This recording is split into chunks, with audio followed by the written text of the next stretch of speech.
শক্তিশালী একজন নবী ছিল। উনি মালাকুল মাউতকে বলেছিলেন, মালাকুল মাউত, আমার মৃত্যুর সামান্য কিছু আগে আমারে বইলো, আমার একটা কাজ আছে। মালাকুল মাউত মৃত্যুর কিছু সময় আগে এসে বলল, সুলাইমান সময় শেষ, অল্প কিছু সময় বাকি, কি করবেন করেন। সাইয়েদনা সুলাইমান জিনদেরকে ডাকলো, ও জিনেরা, বিশাল একটা প্রজেক্ট আছে, প্রজেক্টে কাজ শুরু করো। আর কিছু জিনকে বলল, চারদিকে গ্লাস ফিটিং করা একটা রুম বানাও। সাইয়েদনা সুলাইমান আলাইহিস সালাম গ্লাস ফিটিং করা রুমের ভেতরে ঢুকলেন। এই রুমে ঢুকার দরজা নাই, হাতে একটা লাঠি নিলেন, লাঠির মধ্যে ভর করে দাঁড়িয়ে রইলেন আর জিনদের দিকে তাকিয়ে রইলেন। জিনেরা এত বদমাশ ছিল, সাইয়েদনা সুলাইমান দাঁড়িয়ে না থাকলে কাজ করতো না, দাঁড়ায় না থাকলে আজও লোকজন কাজ করতে চায় না, ঠিক কিনা?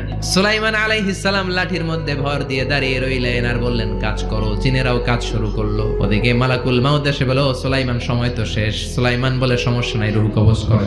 মালাকুল মাউত ওইভাবে লাঠিতে ভর দেওয়া অবস্থায়, দাঁড়ানো অবস্থায় সাইয়েদনা সুলাইমান আলাইহিস সালামের রূহ কবজ করে নিলেন। উনি এমন ভাবে দাঁড়িয়েছেন, রূহ চলে গেল, লাশ হয়ে দাঁড়িয়ে রইলেন।